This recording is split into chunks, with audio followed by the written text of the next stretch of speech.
Hello, this video is being made for the Natural Solutions Foundation. NSF is a non-governmental organization, an NGO, which is recognized internationally.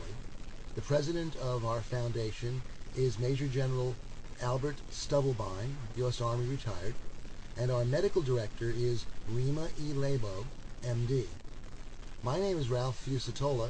I'm a trustee and counsel for the foundation. I've practiced law in the United States for 34 years, and the purpose of this video is to explain to you the Natural Solutions Foundation Codex 2-step. Now, we need to start, I guess, with what is Codex. Codex Alimentarius, the World Food Code, is an agency of the United Nations.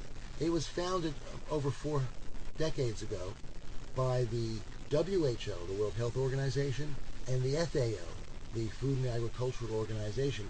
These two primary organs of the United Nations came together and formed Codex. When we refer to the word Codex, we're referring both to the Codex Alimentarius Commission, the governing body, and its various committees, and to the body of documents which the organization has produced, which is known also as Codex. That body of documents consists of 2 types of documents. On one hand, there are standards which define the nature of various foods for the international food trade, and on the other hand, there are various guidelines, such as the vitamin and mineral guideline, which attempt to regulate the food trade internationally, and the content and claims, for example, that are made about dietary supplements. Now, the Codex statute provides that its primary concern is food safety, and secondary concern is promoting international food trade.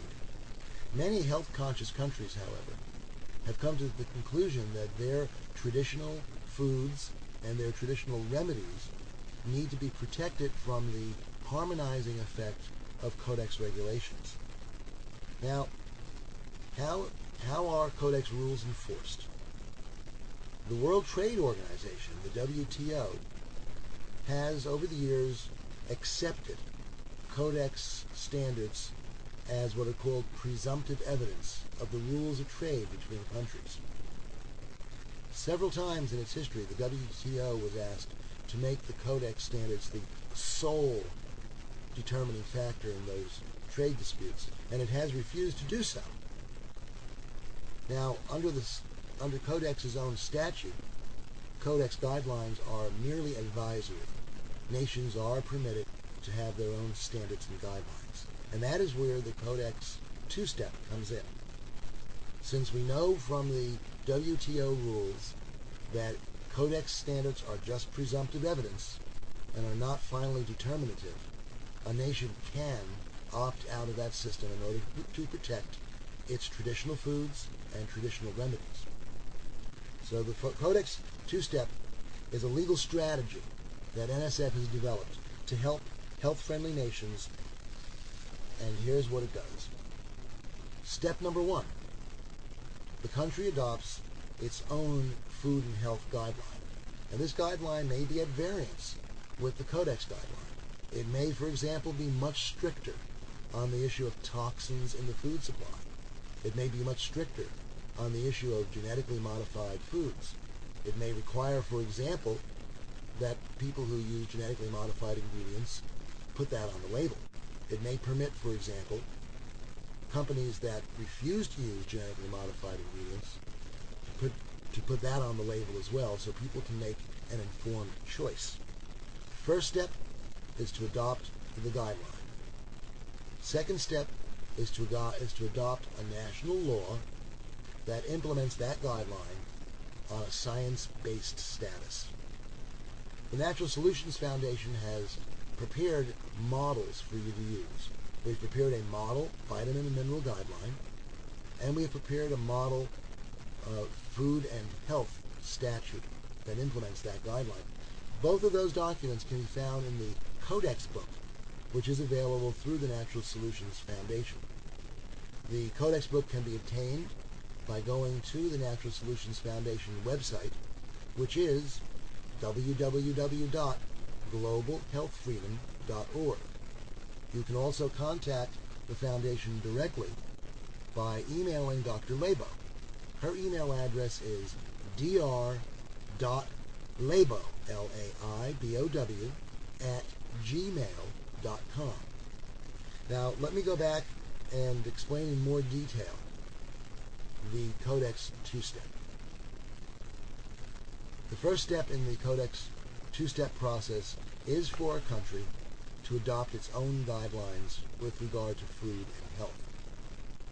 Now, a number of countries may be adopting similar guidelines that are pro-health and that seek to allow the country to protect its traditional foodstuffs and traditional remedies. That's the first step. The second step is to adopt your own statute, your own law that implements that guideline. Once these two have been adopted, if there is a trade dispute, and it's only through trade disputes that Codex standards really come into play and become enforced. If there is a trade dispute before the World Trade Organization, the normal standard of the World Trade Organization is that a Codex standard or a guideline is the presumptive evidence between the parties. However, when one of the parties has adopted its own guidelines based on science, then there is no such presumption. And the World Trade Organization, in resolving the dispute, will have to not look at the presumption, but rather will have to look at the science. And a country will be judged on its own standards. And that is exactly what the Codex two-step permits. It permits countries to vary from international harmonization in such areas as the toxins that are allowed in the food supply, such the ingredients that are considered organic, for example, or ingredients that are considered genetically modified. Now, the Natural Solutions Foundation strongly believes in individual bioidentity. That is, as individuals, we have our own needs for foods and remedies, and we want to preserve that as much as possible by helping nations that are health conscious develop approaches to the international harmonization that permit them to continue to support their own traditional foods and traditional remedies. We do this through the Codex two-step, and you can learn a good deal more about that if you go to www.globalhealthfreedom.org.